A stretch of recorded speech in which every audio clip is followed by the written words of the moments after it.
Good day. Welcome to Music Motors. Welcome to what is effectively the 2020 Abarth 595 Competizione, also known as a comp. It's a bit of a wild alternative machine. So powered by a 1.4 litre petrol engine, it produces 180 brake horsepower, 250 newton meters of torque, gets to 62 and 6.7 and can, in theory, top out at about 140. Now the Abarth is the alternative choice to things like a Polo GTI and a Fiesta ST.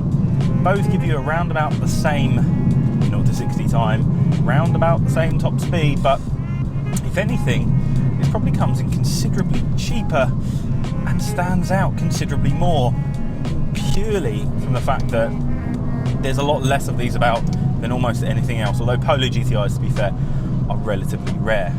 If you're watching this and you're from America, well then they are definitely very, very, very rare indeed. In this episode of Music Motors, I'm discussing the 2020 Abarth 595 Competizione comp and finding out how it fits into daily life against the competitors. Now technically I had this car in December but was struck down by a mystery flu. So as press cars go, it went back with a full tank and now it's back. From the outside to the non-car enthusiast, this looks like a Fiat 500, but boy are you wrong.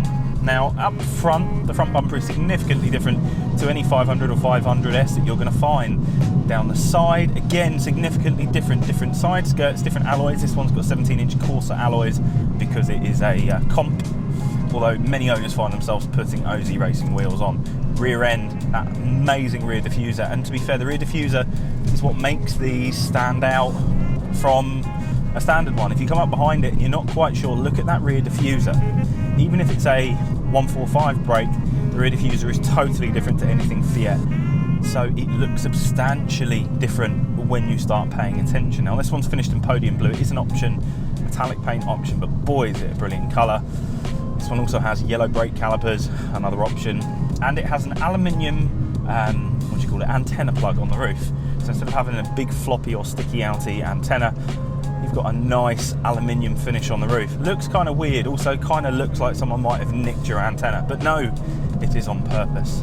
Outside, this is almost a bit of a sleeper, especially for people that don't know what it is. The only time that the non-car person knows that this has got a bit of get up and go is when they hear the Monza exhaust kick in. Aesthetically, I find 595, 695 very pleasing, because there's nothing wrong with a standard Fiat 500, but these are just something totally different.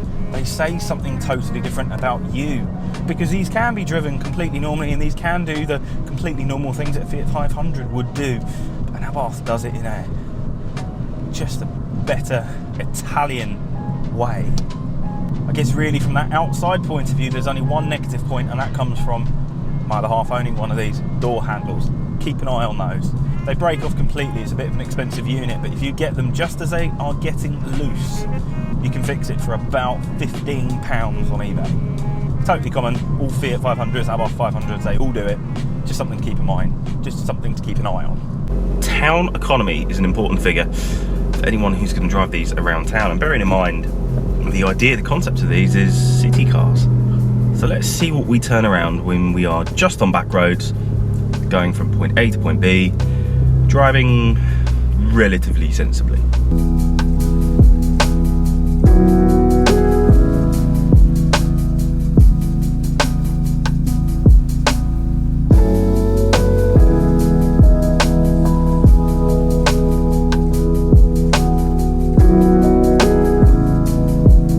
So with aircon blasting, town pools, having fun at the traffic lights, average 37.9, which I think is pretty impressive considering the type of performance this gives, to be able to give that economy just around town.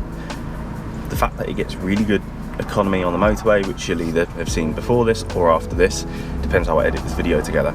Really comfortable, though potholes, when you do hit them, it is unforgiving, but for the most part it's pretty comfortable. Visibility around town's great. It's a great nippy little city car. The lock is reasonable, but at times can be a little bit tedious. When you go in parking spaces, you've got to start turning in a lot sooner than you think you do.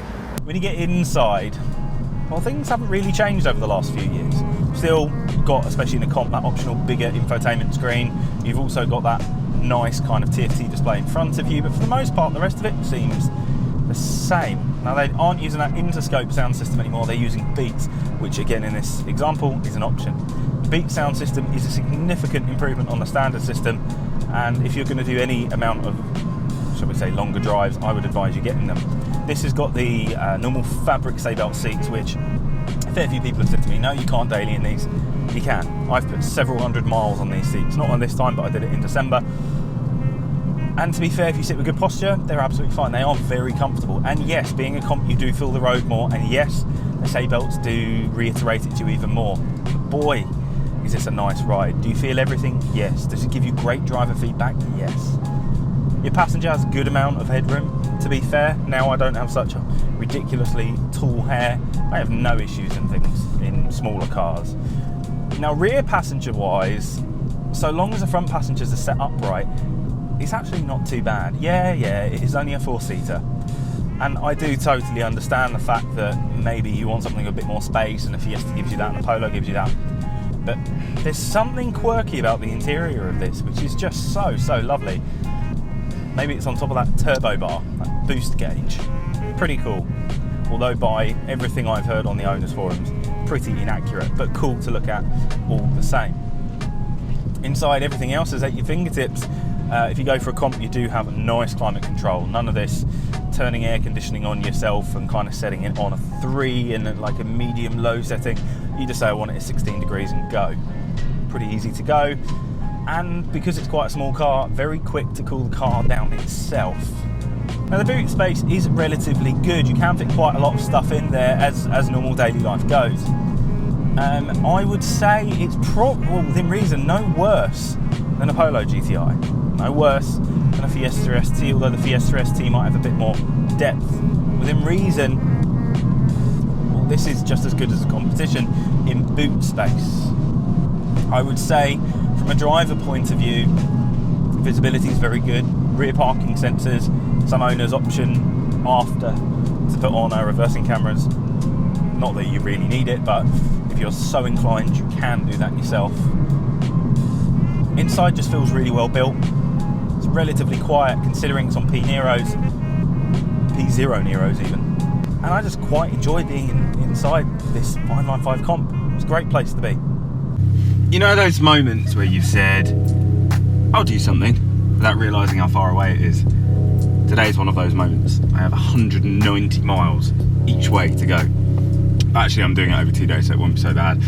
So this is a motorway test. Bearing in mind this is a comp, bearing in mind it has the seatbelt seats. It's not made for this, but I'm going to do it anyway because a lot of people use these as their daily, so it's good to know what fuel economy you get, what it's like comfort wise, what it's like. Do you go mad? Let's find out. See you in Derby.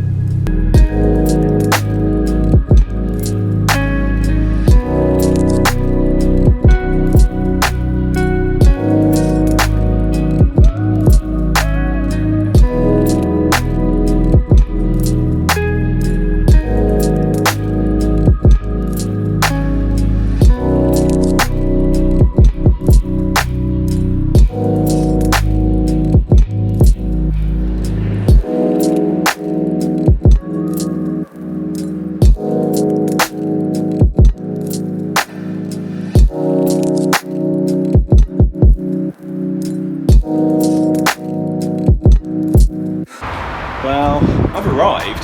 I've got 46 to the gallon. Surprisingly, the stay belts so far not affecting my back. They're actually quite comfortable. Not that much wheel noise coming in, though the P0s are quite a noisy tyre, and it just suits motorway driving down to a T. It's got more than enough in it to get out. Beat sound system, really good to drown out when you're driving a little bit quicker. So far, really, really good. Now I've found secure parking, and now it's onto the gig.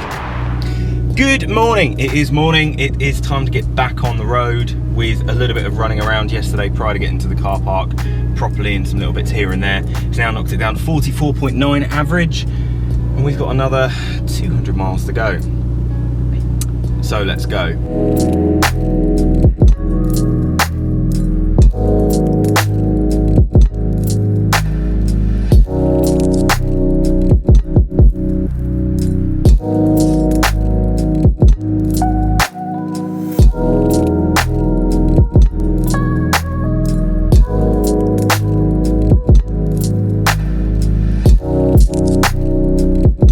So that's some 400 miles later, and my back doesn't hurt, my ears aren't ringing, and it was a really pleasant drive.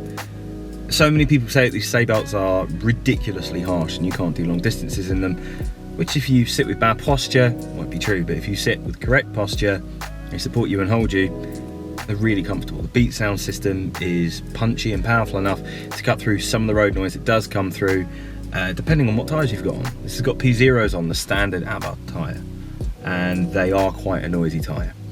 Pilot Sport 4s are definitely quieter, even if a little bit quieter from an internal point of view, but everything's in front of you, there's no blind spots. Total combined fuel economy was 44.7 miles to the gallon. That's over 400 miles.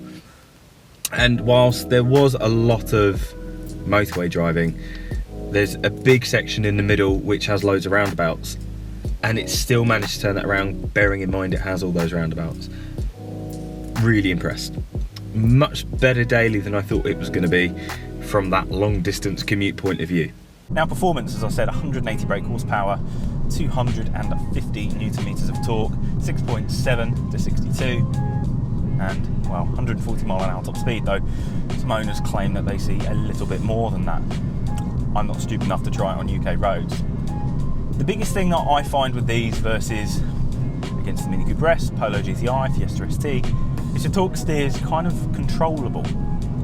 Now, as standard, these do come with your Pirelli P0 Neros. They're okay, but they are nowhere near as good as Michelin Pilot Sport 4s. Whilst 4Ss aren't currently available as I'm doing this video, the 4s are themselves, and there is a significant difference, almost as if night and day difference. It is huge. Where this scrabbles in third gear, sometimes going around corners, you won't find it as soon as you put on the Michelin Pilot Sport 4s. Now the driving dynamic itself, throttle very responsive, brake great feel. Brembo's really powerful and they give quite a lot back to the driver. As you turn into stuff, the steering is very, very direct and you are honestly feeling everything. Gearbox has got a nice throw, but once again, there's many aftermarket options if you want to put this in and say, okay, I want a short shift kit. It's pretty easy to fit and makes a relatively substantial difference to your drive. The sound is unquestionably Abarth. It's been the same since, shall we say, 2008, 2009. It's had that same sort of growl. Whilst the engine itself has changed, that monitor exhaust, that Abarth sound has remained, and it's very unique. You can hear one of these coming from a mile away, including if it's a 124 Spider.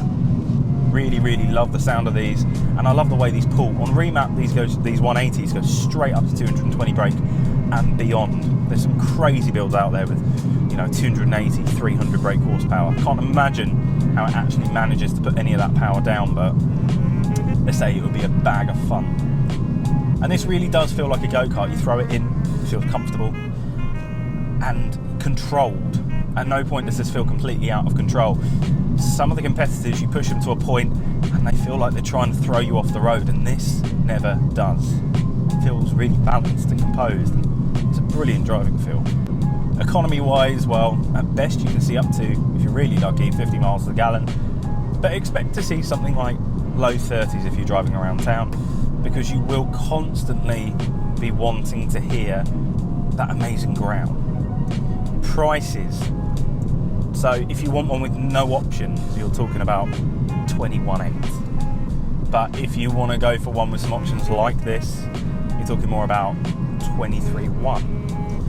Not hugely expensive, and when you consider the competition, not expensive at all, in the slightest. In fact, quite affordable, especially on the fact that you can get these monthly for about £250 a month.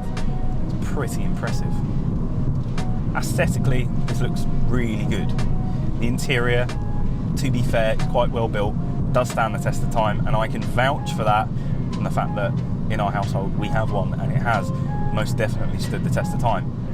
Albeit it has its quirks, and there have been slight issues like the door handles that I've mentioned. Within reason, very well built. The performance and the smiles it creates every time you put your foot down is unlike any competitor vehicle. This is almost like a bit more back to basics whilst not actually being back to basics. And it's just such an enjoyable experience. Abarth know how to make a driver's car. They They always have. They always will. And currently is a big question mark in the air as to what will happen, because this model has been around for quite a while. Is it going to go electric? Is it going to go hybrid? Is it not going to come back at all? Who knows what's going on? Only time will tell. But I'm excited to see what FCA, what Abarth turn around with the new 595, because this current generation 595 Competizione, unparalleled fun. What a hoot.